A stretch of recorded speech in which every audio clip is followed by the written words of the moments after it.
Okey, bismillahirrahmanirrahim. Assalamualaikum dan selamat malam.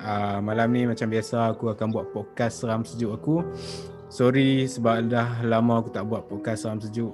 Aku harap hampa tertunggu-tunggulah pasal podcast seram sejuk aku. So macam biasa aku ada jemput seorang tetamu khas daripada episod lepas, antara 3 orang yang join aku punya podcast episod lepas.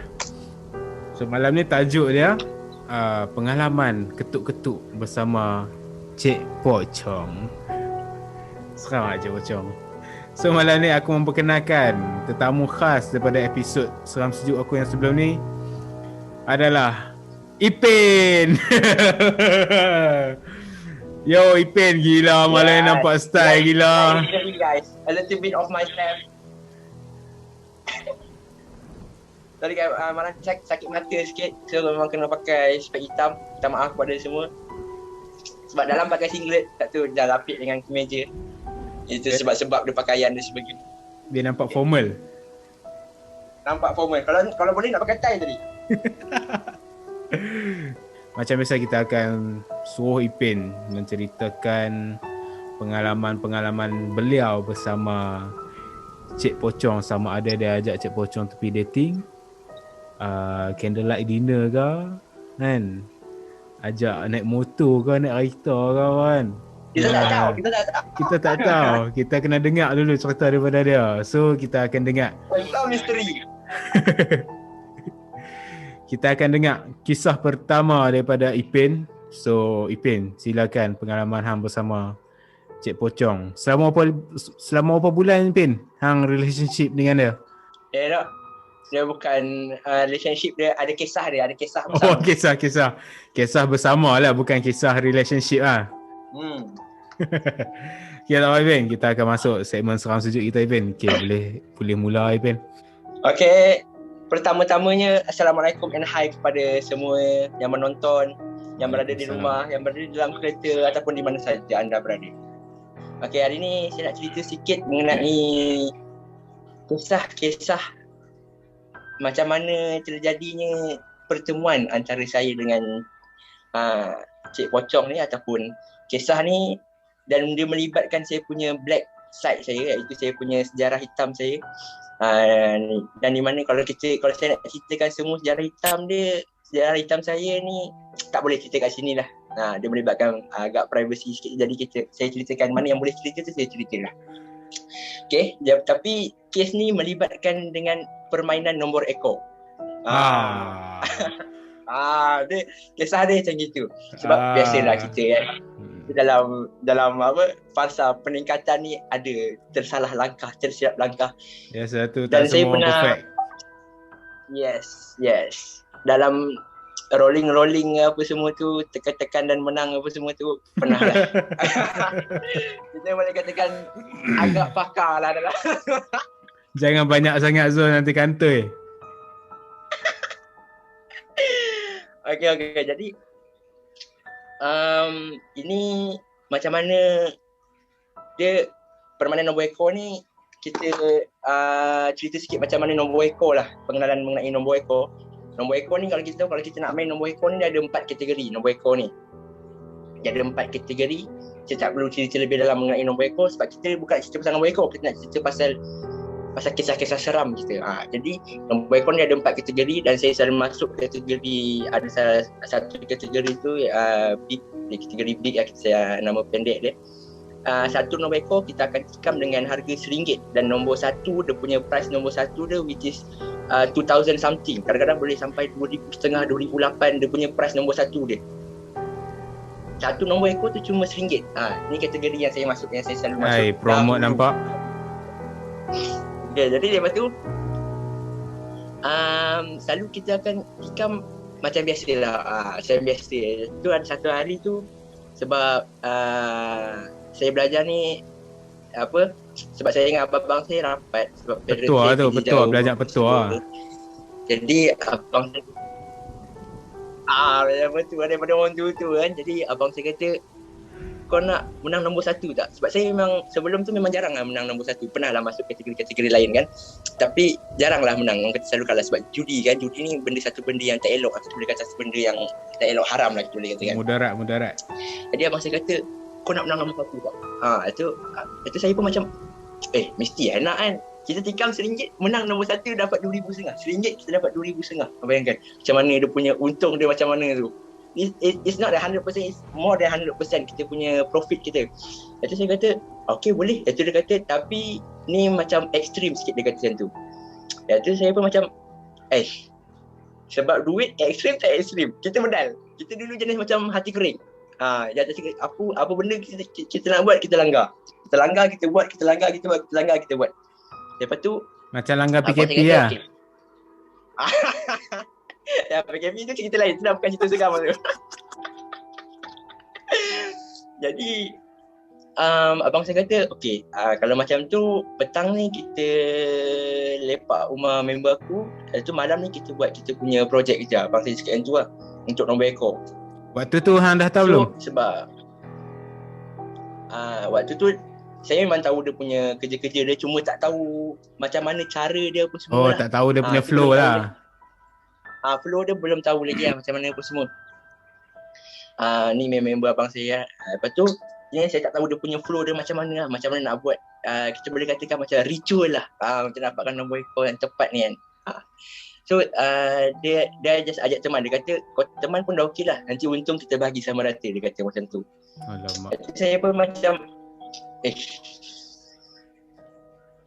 okey lah kan, macam tu kira it's okey lah. So petang tu kita dah kumpul, lepak-lepak apa semua. Malam tu kita gerak, jam tengah malam kita gerak. Kita pergi kat satu kawasan perkuburan. Waktu tu gerak perkuburan Islam lah. Perkuburan Islam. Kita gerak 6 orang. Lepas tu bila sampai je kat kawasan perkuburan tu, yang buat ritual tu 4 orang. And then so ada lebihan lagi 2 orang. Saya dan kawan abang saya. Kita orang lepak dekat kereta 4x4 tu lah. Kita orang lepak. Kita memang parking kat kawasan perkuburan tu juga. So saya lepak sana sambil isap rokok, isap pot apa semua. Isap vape waktu ketika tu pot tak ada lagi, isap vape, isap rokok apa semua. Diorang duduk kat kawasan perkuburan tu. Okey, contohnya ni kawasan perkuburan, diorang buat bagi ada penjuru. Diorang duduk 4 orang kat kawasan perkuburan, diorang buat macam penjuru. Lepas tu diorang baca something. Diorang buat macam ritual diorang lah. 4 tu akan baca something apa semua, baca. Lepas tu saya mula-mula macam okey, santai kan. Tengah lepak. Tiba-tiba saya dengar bunyi ada benda menangis. Kuat gila. Dia punya menangis. Dia punya merengek dia guys. Memang saya tak boleh nak gambarkan benda tu. Tapi memang kuat gila merengek dia. Kat kawasan perkuburan tu. Saya macam, saya cakap kan brother ni, okay, kita bagi nama samaran lah dekat dia. Bukan nama sebenar, nama samaran ni. Nama samaran kita bagi nama Black kan dekat dia. Saya cakap, Black, kau dengar Black? Aku dah tegak ni bulu rumah aku ni. Bulu tongkok pun dah naik ni. Bicau. Dan tu sebab Black, kita ni tak adalah kuat mana. Lepas tu macam dah dengar tu, tak boleh. Lepas tu dia kata, alah kau santai je, lama-lama kau biasa nanti. Dia cakap tu buat saya. Saya relax lah. Pop, ritual tu masih berjalan. Pop, saya nampak satu terlibat daripada dekat kawasan tu. Kawasan tu letak di kawasan perkuburan kita tahu, dia tak berapa besar sangat. Saya nampak satu kelibat. Kelibat daripada jauh. Memang saya nampak benda tu, which is a pillow lah, kita boleh kata bahasa manja, pillow lah. Bodoh lah. Kita boleh kata pillow. Saya nampak. Lepas tu saya macam, bodoh Black, kau nampak tak apa aku nampak ni? Puncuk mana santum ni? Lepas tu Black tu kata, memang kita memang tengah buat benda ni. So Black tu kata, okay kau relax kalau kau cuak, kau lepak je kat sini, aku memang ada dengan kau. Black suka juga saya. Lepas tu saya macam aduh. Lepas tu benda tu daripada jauh tau. As we know, kat kawasan perkuburan tu, okay, ni kawasan perkuburan. Belakang ni macam semak-semak, macam kita boleh katakan macam hutan kecil. Tepi tu sungai. Lepas tu kita orang lepak kat belah sini, saya dengan Black tu. So daripada jauh, benda tu dia punya pergerakan dia bukan melompat, bukan apa, dia macam Dia ada kat situ, tiba-tiba dia hilang, dia makin dapat. Dia hilang, dia makin dapat. Dia hilang, dia makin dapat. Benda tu. Lepas tu saya macam memang goy. Lepas tu benda tu dia memang akan pergi, dia yang akan pilih orang dekat antara empat tu memang tengah buat ritual, dia akan pilih orang, dia yang pilih sendiri. Black cerita kat saya, dia yang akan pilih sendiri. Lepas tu benda tu dia makin dekat, dia akan dia, lepas tu dia pergi dekat seorang ni which is my brother, abang saya, dia pergi kat abang saya. Lepas tu orang yang dia pergi tu kenalah buat, which is dia kena bangun, tapi macam dia semakin dekat tu, orang bayangkan, okey, saya nampak benda tu makin lama makin dekat, hilang, makin dekat, hilang. Tapi dalam keadaan makin dekat tu, dia macam, dia menangis, tolong aku sakit, tolong aku buka simpulan ni. Dia kata macam tu. Kau bayangkan dia kata macam tu. Lepas tu dia kata, tolong jadi tuan aku, tolong. Dia merengek, tapi suara yang sangat kuat dan mengerikan. Dia boleh cakap macam tu lah dekat korang. Memang that is my first time and that not my last time lah. Tapi memang sangat menyeramkan guys. Not your last time Saya cakap korang just kidding kan. Dia memang kau main suara dia makin dekat tu, korang dengar dia punya nada tangisan dia sambil dia bercakap, tolong aku sakit, jadi tuan aku. Dia cakap macam tu guys. Korang bayangkan. This is the real. And then dia pergi kat my brother. Lepas tu and then I see my brother stand up. My brother bangun, abang saya bangun. Sambil dia bangun tu, dia face to face lah. Kira pocong memang pergi dekat dia. And then dia bangun. Sambil waktu tu memang saya cakap dalam lingkungan 3 ke 4 meter lah daripada saya. Dia punya the door dia, saya tak dapat nak gambarkan, tapi macam mana abang hang boleh duduk dekat-dekat? Ketak gila nak mampus. Serius tak tipu. Okay, jadi bila dia dah pergi tu, saya nampak my brother bangun apa semua. Dia buka first dia buka atas. Dia buka yang atas tu. Tapi sambil dia buka tu, benda tu still meronta-ronta guys. Dia still cakap benda yang sama. Tolong aku. Tapi dalam nada tangisan. Korang faham Nada tangisan yang nak meminta tolong. Faham. Korang kena faham Dia memang nak minta tolong dalam nada tangisan yang korang boleh rasa lah dia punya penderitaan dia tu, dia punya percakapan dia tu, memang kau boleh rasa dia punya penderitaan dia. Macam, tolong aku sakit. Bayangkan guys. Ai, dia buat lawak lah. Dia buat lawak lah. Macam abang saya buka dia punya kan dia cucuk macam ni. Buka, saya memang nampak dia punya real dia. Dia punya ni kan diikat macam ni. Jangan detail sangat, aku seram. Okay, kita tak bagi detail lah. Kita just bagi sikit-sikit je lah. Dia macam ada bertanah-tanah, ada keseraman dia pun semua. Okay, kita tak bagi detail lah. Dia buka, dia akan cari dekat at the body of the pillow. Dia akan cari dekat bahagian badan tu. Dia cari. Dia akan cari nombor. Dekat badan tu memang akan ada nombor. So bila dia dapat nombor tu, dia akan salin nombor, cukup 4 nombor. And then dia akan tutup balik and ikat balik benda tu. Nak tanya, nombor tu dia letak satu-satu ke seketul terus 4 angka? Satu-satu. Babi nak kena cari pula. Betul. So kita macam mana nak susun dia ikut nombor. The first number that you see, that's your first number, and then the second number will be the second number. Memang. Sebab dia punya ritual dia, kita tak nak pergi dalam sangat benda tu semua. Kita just, sebab kita ni kisah seram kan. So bila dia cari apa semua tu, dia dah ikat balik. Benda ni kita semua tahu benda ni mengikut betul.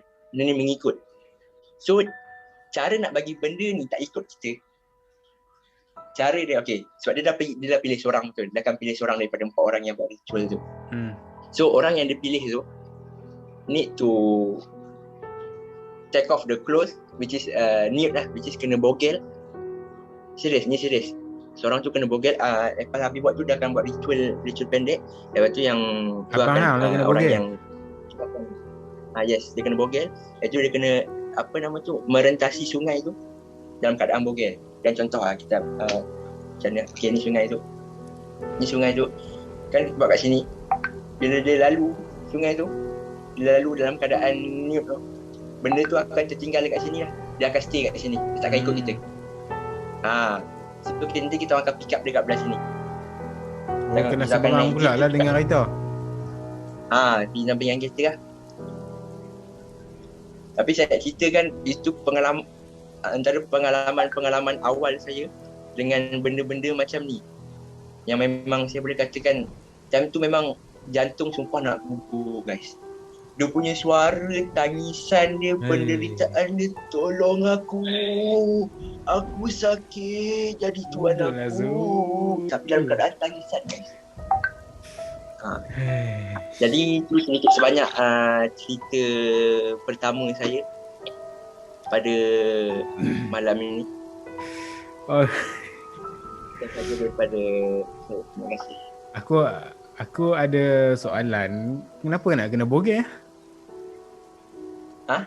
Kenapa nak kena Itu bogel? memang dia punya, itu memang benda-benda yang memang kena buat lah kalau tak nak bagi benda tu mengikut. Sebab benda tu mengikut. Kalau pakai baju turun rentas sungai dia ikut tak? Kalau kita nak cerita detail, dia tak apa nak boleh sebab ini podcast seram. Kan kalau nak detail WhatsApp lah. Nak detail tu kita lain lah, kita punya keluarga apa lah. Gila weh, aku seram part yang hang cakap nampak dari jauh dekat lepas tu bunyi menangis meronta-ronta tu, aku dah jadi macam bapak dia betul lah. Memang seram gila. Bila dia dekat tu kita boleh nampak dia punya the real face of the pillow. Kita boleh nampak. Aku ingatkan dekat Indonesia je boleh nampak fake, nampak real. Lepas tu kalau nak tanya menang ke tak tu, of course lah kan. Kalau menang. Ni macam sikit peringatan. Tak baik lah benda tu. Duit tu kau bayangkan kita orang dapat, tapi macam sekejap je tup-tup, tahu-tahu duit tu dah habis lah. Sebab kita tahu duit tu duit haram kan. Duit yang tak diberkati. Duit tu macam rasa macam dia tak long last lah. Dah habis. Padahal duit dapat banyak. Kau? Padahal duit dapat banyak. Suka buat lawak. Aku part tutup lampu tu yang aku seram.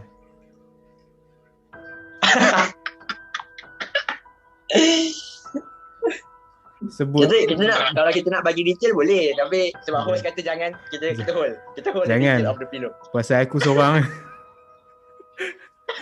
Kucing aku tak ada dalam bilik sekarang.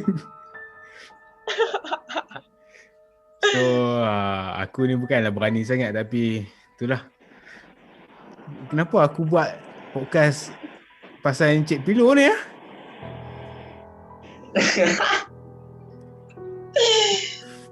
Kita share pengalaman-pengalaman kita yang kita pernah alami, kita share.